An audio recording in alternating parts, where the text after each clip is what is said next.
All right, guys, let's go through again the rubric as I promised and the breakdown of kind of again how you'll be scored because this is going to be the most points nooked into the project overall. So again, video project worth 50 points. So as mentioned yesterday in the video that I posted, let's share my screen here. Hold on one second.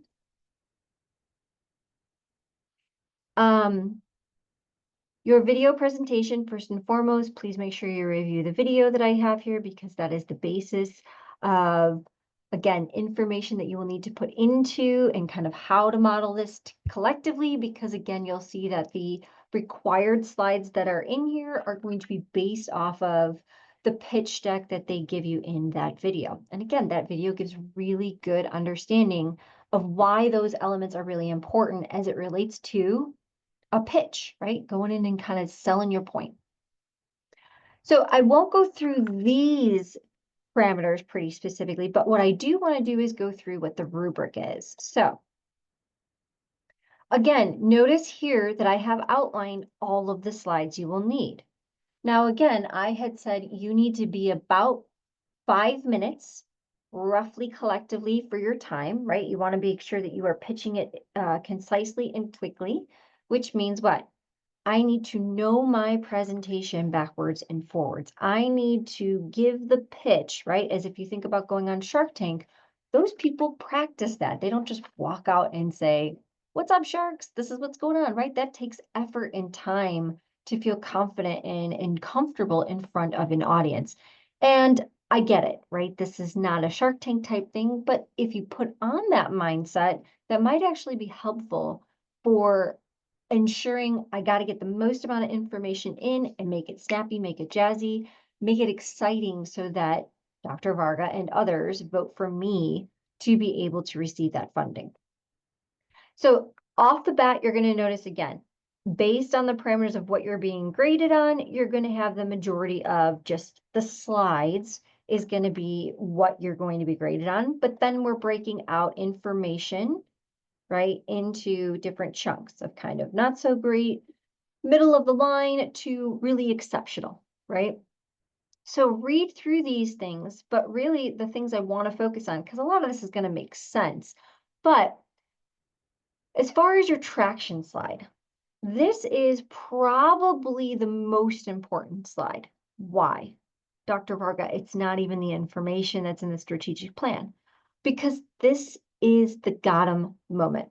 This is the moment where you're going to really convince me I should be concerned with what you're trying to pitch to me, right? I may not know exactly what you're trying to pitch at that moment, but I'm captivated by how you're giving me the information, right? So again, what you'll see in the traction slide in that video is related back to a personal story. You are choosing, hopefully, this NGO because it is something that pulls on your own heartstrings, right? That it's something that you feel that there needs to be more awareness around, right? And again, we've all seen a really good pitch. We've watched Shark Tank or we've heard of Shark Tank at this point. I would even encourage you, go watch an old episode or two of Shark Tank and see how they come out and give the pitch, because that is probably the most important part. Do I relate to what you're trying to sell me, right? It's trying to read your audience to making sure, hey, you should be worried about this too. Then moving into your overview slide, right? Because that's the tie that binds. Hey, this is a problem. This is something that really affects me. This is something that you should be concerned about. And again, this is where when you're doing that research, that's going to be really important. If, again, we go back to the trees example, if it's the pitch opener of, did you realize that 3,000 trees, I'm pulling this number out of thin air. Did you know that we bulldoze down 3,000 trees a year in Grapevine, right? That's a number. You're using a term like bulldoze, right? Which may not be 100% true, but one way or another, those trees are coming down. And so again, you're using got 'em, catch 'em, big words that are really going to be like, wow, I'm concerned about that. Or when I was a kid, my dad used to take me out into the woods all the time and we would go camping and we loved to look at the different types of You're giving me a personal narrative, right? Then you're tying it into the overview slide. This is where now you're taking the mission, the vision. I'm taking that personal God moment and I'm going to tell you this is why we need this to happen, right? From there, the rest of this is really going to be based upon your strategic plan and some of the things you did put together in your application, right? I did give you a copy of a budget like table to put in. That is absolutely what should go into the budget slide. It should be big, it should be bold, it should be readable from outer space, right? That's why, again, putting a lot of text, it gets smaller and smaller and smaller and smaller and smaller and smaller, and I won't be able to read it. And so it should be that, again, I'm not focusing on what's behind you, or in this case, right, in the absence of a little video screen of you versus your presentation, I'm going to be focusing on you. You're the star of the show. You're just using this as supplementary information. Again, as far as market size, this is going to go back to telling you, did you narrow it down? Did you make it concise? Did you find a specific region, a specific location? Are you looking at children? Are you focusing on children's education? Are you trying to help the elderly? Are you serving veteran populations? That is going to be very important. And then a new thing that we've kind of put in here is the marketing and outreach slide. So this is just a simple, put together one event that you would be putting on. So you've told me about the types of programming you're going to be doing. You've told me about the types of indicators that you're going to be doing. So let me pull this over here. Right? You've highlighted your mission and vision, right? You've looked at your partnerships. Now, really what you're doing in that marketing goal or that marketing slide is you're going to just tell me what is one event you would want to put together. So if it's kind of like you want to put together an education outreach day of tree planting, I keep going back to trees.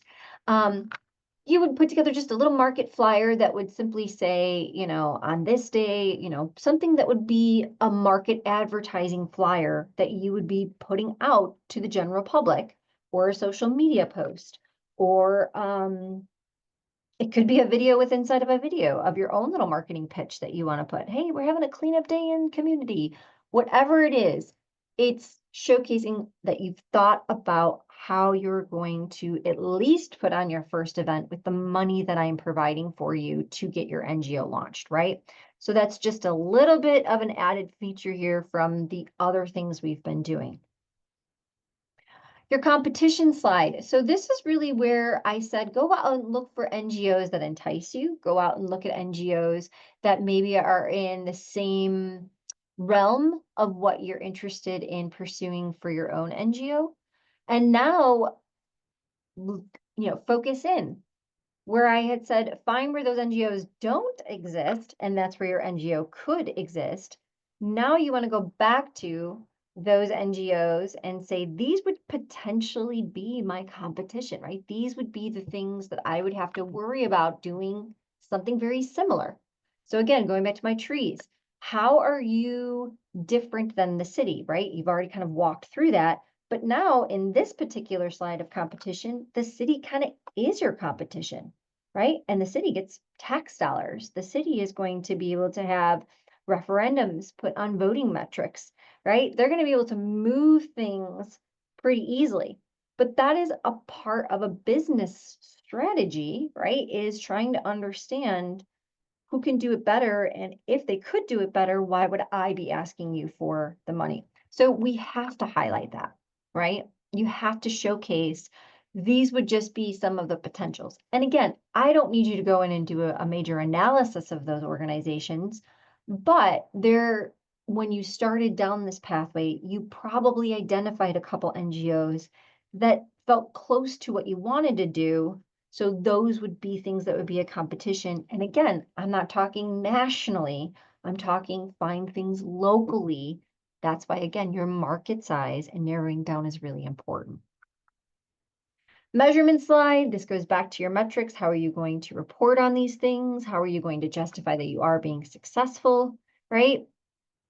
An added thing here is simply, I have to, of course, just like on Shark Tank, those people are coming out, whether they're wearing their logos, they're dressed professionally, they look professional, they're giving a professional pitch, right? Um, while I completely understand where you may be in your environment, right?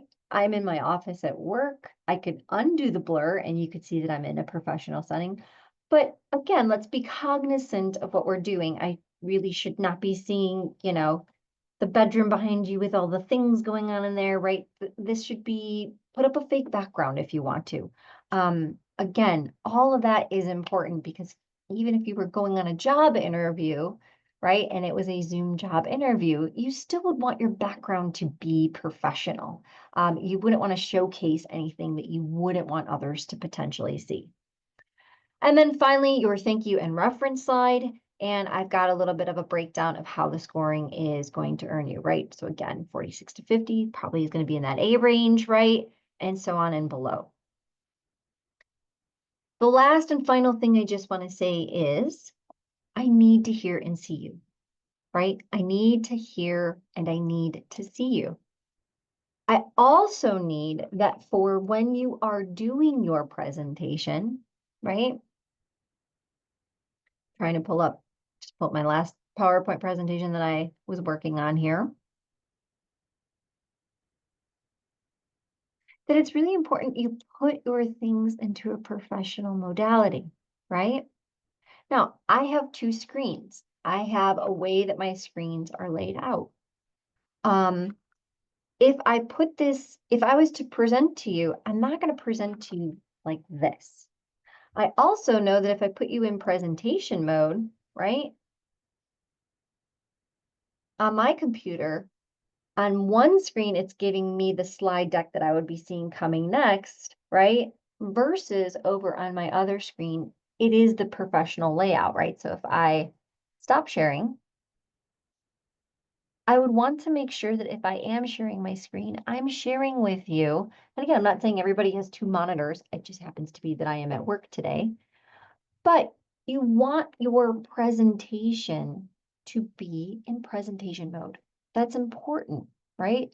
And again, the beauty of this situation is if you are fortunate enough to have two monitors, or if you have two computers that you can kind of hook up, and if not, that is a-okay. That's not a requirement. But for me, if I'm making a pitch, this is nice because on my one screen, you saw that I get to see what's coming next so I can prepare. I'm looking at my camera, but only you are getting in the share screen my presentation. Do you see how all of these things are really important to just start testing these things out now, right? And get really good at these presentation skills here, because that's what you're here to do. That's the point of this. So I hope that helps to clarify at least the rubric. I'm posting this as well as this short little video. If you have any questions at all, please feel free to reach out, and I will be giving feedback shortly. We should be wrapped up pretty much by today for your strategic plan. But like I mentioned yesterday, you have enough to get started. So make sure we do. All right, good luck. Any questions, be sure to reach out.